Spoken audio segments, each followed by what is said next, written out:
ಎಷ್ಟು ವರ್ಷ? 1 ವರ್ಷ ಆಯ್ತು ತಿಪ್ಪೇಸ್ವಾಮಿಯವರೇ. ಸಿದ್ದರಾಮಯ್ಯನವರಿದ್ದಾಗ ಬಿಡದಿ ಹತ್ರಕ್ಕೆ ಜನ ಕಳಿಸ್ತಿಲ್ಲ.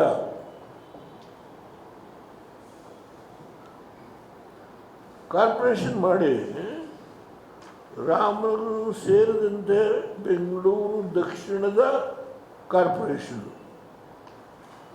ಸಿದ್ದರಾಮಯ್ಯನವರು ಬಿಡದಿ ಹತ್ರ ಕಳಿಸ್ಲಿಲ್ಲ. ಆದರೆ ಇವರು ಬಂದ 1 ತಿಂಗಳೇ ಆಗಿಲ್ಲ, ಇಲ್ಲಿ 40,000 ಸೈಟ್ರವರೆಗೆ ನಿವೇಶನ ಮಾಡಿರ್ತಕ್ಕಂಥ ಅಂಕಿ ಅಂಶಗಳಿದೆ. ಯಾಕೆ? ಇದರ ಉದ್ದೇಶ ಏನು? ನಾನು ಇದರ ಬಗ್ಗೆ ಗೊತ್ತಿದೆ, ನನಗೆ ಯಾವ ಕಾರಣದಿಂದ ಇದಕ್ಕೆ ನೀವು ಕೈ ಹಾಕಿದ್ದೀರಿ ಅನ್ನೋದು ಗೊತ್ತಿದೆ ನನಗೆ.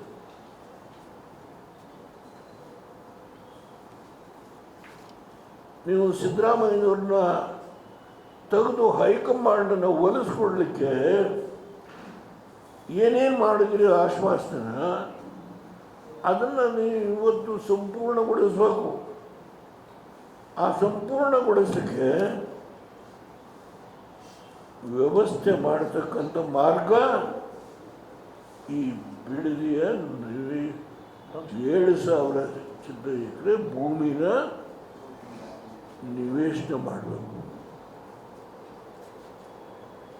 ಇದಕ್ಕೆ ಗೌರ್ಮೆಂಟ್ ಗ್ಯಾರಂಟಿಯಿಂದ ಸುಮಾರು 12,000 ಕೋಟಿ ತಿಪ್ಪೇಸ್ವಾಮಿಯವರೇ. ಆಮೇಲೆ ಯಾವನ್ ಲೇಔಟ್ ಮಾಡ್ತಾನೋ ಅವನಿಗೆ 8,000 ಕೋಟಿ ಗ್ಯಾರಂಟಿ.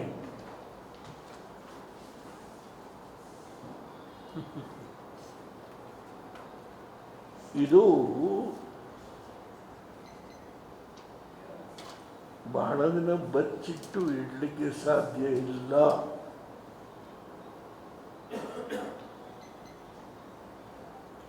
ನಾನು 24ನೇ ತಾರೀಕು ಕಾಗದ ಬರೆದೆ, ನಿಜ. ನಿಮಗೆ 20 ದಿನ ಟೈಮ್ ತಗೊಂಡಿದ್ದೀನಿ ನಿಮಗೆ ನಿಮ್ಮ ಮುಂದೆ ಈ ವಿಷಯನ ಇಡಲಿಕ್ಕೆ. ನಾನು ಹೋರಾಟದ ಜಾಗಕ್ಕೆ ಹೋಗಿಲ್ಲ. ಹೋದರೆ ಪ್ರಚೋದನೆ ಮಾಡಿದರು ಅಂತ ನನ್ನ ಮೇಲೆ ಆಪಾದನೆ ಬರಬಾರ್ದು ಅಂತೇಳಿ ನಾನು ಹೋಗಿಲ್ಲ. ಕುಮಾರಸ್ವಾಮಿಯವರು ಇವತ್ತು ಹಾಲಿ ಮಂತ್ರಿಗಳು ಆ ಕ್ಷೇತ್ರದಿಂದ ಗೆದ್ದಿದ್ದಾರೆ, MP ಆಗಿದ್ದಾರೆ, ಮುಖ್ಯಮಂತ್ರಿ ಆಗಿದ್ದಾರೆ, ಕೇಂದ್ರ ಸರ್ಕಾರದ ಮಂತ್ರಿ. ಅವರು ರಾಜಕೀಯ ಜೀವನದಲ್ಲಿ ಹಾಸನದಲ್ಲಿ ರೇವಣ್ಣ, ಇಲ್ಲಿ ರಾಮನಗರದಲ್ಲಿ ಕುಮಾರಸ್ವಾಮಿಯವರು ಈಗ 30 ವರ್ಷದ ಹಿಂದೆ ಬಂದು ಸೆಟ್ಲ್ ಆದರು. ಹೊಸ್ತೇನಲ್ಲ. ಆಮೇಲೆ ನೆನ್ನೆ ಬಂದು ಯಾವುದೋ ಸ್ವಂತ ಒಂದು ಉದ್ದೇಶದಿಂದ ಮಾಡಿದ್ದಾರೆ ಅನ್ನೋ ಪ್ರಶ್ನೆ ಇದೆ. ನಾನು ಈಗಲೂ ಮುಖ್ಯಮಂತ್ರಿಗಳಿಗೆ ಮನವಿ ಮಾಡ್ತೇನೆ, ನೀವು ಸಿದ್ದರಾಮಯ್ಯನವರನ್ನು ತೆಗೆದು ಹೈಕಮಾಂಡ್ಗೆ ಏನು ಆಶ್ವಾಸನೆ ಕೊಟ್ಟಿದ್ದರೆ ಅದನ್ನು ಫುಲ್ಫಿಲ್ ಮಾಡೋದಕ್ಕೆ ನಿಮಗೆ ಬೇರೆ ಮಾರ್ಗಗಳು ಬೇಕಾದಷ್ಟಿದೆ. ಅದನ್ನು ಬಳಕೆ ಮಾಡ್ಕೊಳ್ಳಿ. ಈ ಬಡ ರೈತರು 60,000 ಲೀಟರ್ ಹಾಲು ಕರೆದು ಒಂದು ತುತ್ತನ್ನ ತಿನ್ನೋರಿದ್ದಾರಲ್ಲ, ಅವರ ಹೊಟ್ಟೆ ಮೇಲೆ ಹೊಡಿಬೇಡಿ. ನಾನು ಈ ಕಾಗದದಲ್ಲಿ ಹೇಳಿದ್ದೇನೆ, ನಾನು ಧರಣ ಕೂರ್ತೇನೆ, ನೀವು ಮುಂದುವರೆದ್ರಿ ಅಂತ ಹೇಳಿ ಮಹಾತ್ಮ ಗಾಂಧಿ ಸ್ಟ್ಯಾಚ್ಯೂ ಮುಂದೆ ಧರಣ ಕೂರ್ತೀನಿ ಅಂತಲೂ ಬರೆದಿದ್ದೆ. ನಾನು ಅಪೀಲ್ ಮಾಡ್ತಾ ಇದ್ದೇನೆ, ನನ್ನನ್ನು ಸನ್ನಿವೇಶಕ್ಕೆ ದೂಡಬೇಡಿ. ಇವತ್ತೇನು ರೈತರ ಮೇಲೆ FI ಹಾಕಿದರೆ ಅದನ್ನು ಮತ್ತೆ ಮುಂದುವರಿಸಿದರೆ ಆ ಒಂದು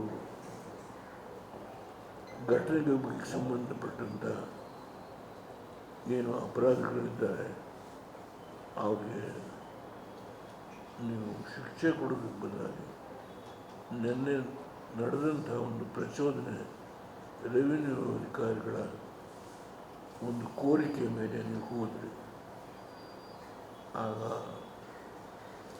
ಈ ಘಟನೆ ನಡೆದಿರೋದು ನಾನಿಲ್ಲ ಅಂತ ಹೇಳ. ನೀವು ರೈತರ ಮಕ್ಕಳೇ, SP ಹೇಳಿದ್ರು, IG ಹೇಳಿದ್ರು, ರೈತರ ಮಕ್ಕಳು, ರೈತರ ಕಷ್ಟ ಅವ್ರ ನೋವುಗಳನ್ನ ಅರ್ಥ ಮಾಡಿಕೊಳ್ಳೋ ಶಕ್ತಿ. ಒಂದು ಕಡೆ ಕಾನೂನು ಪಾಲನೆ ಮಾಡಬೇಕು, ನಿಜ, ಒಪ್ಕೊಳ್ತೀನಿ. ಆದರೆ ಎಂತೆಂಥ ಸಂದರ್ಭದಲ್ಲಿ ಸರ್ಕಾರ ಯಾವ ರೀತಿ ನಿರ್ಣಯಗಳನ್ನ ತೆಗೆದುಕೊಂಡಿದೆ, ನಾನು ಹಲವಾರು ಉದಾಹರಣೆಗಳನ್ನ ಕೊಡಬಲ್ಲೆ. ನಾನು ಅದು ಇವತ್ತು ಮಾತಾಡೋದಿಲ್ಲ. ನಾನು ಬಹುಶಃ ಇವತ್ತೇನು ನಿಮ್ಮ ಮುಂದೆ ನಾನು ಕೆಲವು ವಿಷಯ ನಿವೇದನೆ ಮಾಡಿದ್ದೇನೆ, ಇದ್ರ ಬಗ್ಗೆ ತಾವು ಏನು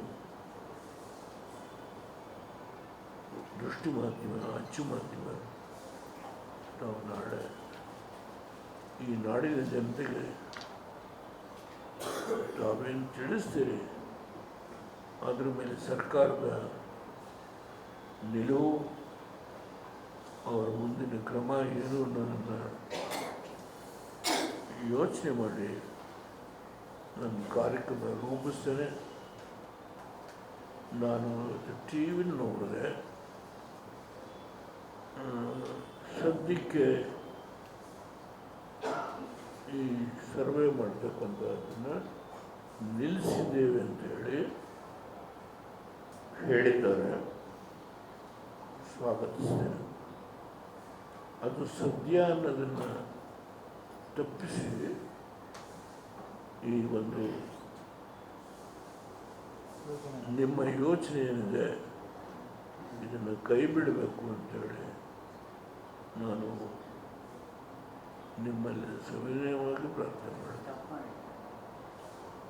ಭಾರತೀಯ ಜನತಾ ಪಾರ್ಟಿಯವರು ಇದಕ್ಕೆ ಬೆಂಬಲ ಕೊಟ್ಟಿದ್ದಾರೆ, ಅವ್ರನ್ನ ಕೂಡ ಅಭಿನಂದಿಸ್ತೇನೆ. ನನಗೆ ಗೊತ್ತಿಲ್ಲ, ಹೇಳಬಾರ್ದು. ಒಬ್ಬರು ನಿವೃತ್ತ ಸುಪ್ರೀಂ ಕೋರ್ಟ್ ನ್ಯಾಯಾಧೀಶರು ಅವರಾಗಿ ಹೋಗಿದ್ದಾರೆ. ಯಾರು ಹೇಳಿ ಹೋದರಲ್ಲ, ಅವರು ಯಾವ ಪಕ್ಷದ ಪರವಾಗೂ ಇಲ್ಲ. ಈ ನಡೀತಾ ಇರತಕ್ಕಂಥ ಹೋರಾಟವನ್ನು ನೋಡಿ ಅವರು ಕೂಡ ಹೋಗಿ ಮಾಡಬಾರ್ದು, ಅವರು ತಮ್ಮ ಅಭಿಪ್ರಾಯವನ್ನು ವ್ಯಕ್ತಪಡಿಸಿದ್ದಾರೆ. ಇದನ್ನು ಗಮನದಲ್ಲಿ ಇಟ್ಕೊಳ್ಬೇಕು. ಅವರು ಅತ್ಯಂತ ದೊಡ್ಡ ವ್ಯಕ್ತಿ, ಲಘುವಾಗಿ ತೆಗೆದುಕೊಳ್ಬಾರ್ದು.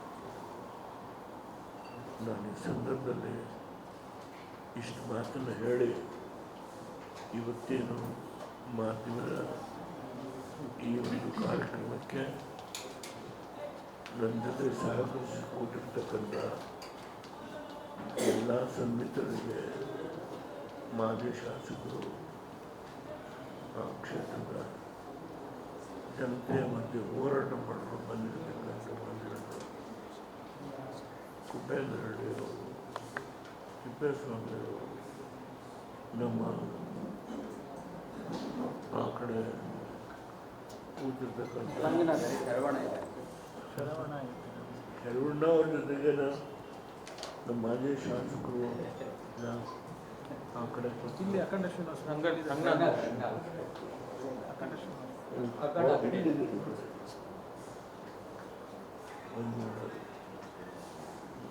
ನಮ್ಮ ಜವರೇಗೌಡರು ಬೇರೆ ಕೆಲಸ ಏನು ಮಾಡಿದ್ರು, ಇವರೆಲ್ಲರಿಗೂ ನಾನು ತುಂಬ ಆಭಾರಿಯಾಗಿದ್ದೇನೆ. ಮಾಧ್ಯಮದ ದುಷ್ಟ ಮಾಧ್ಯಮ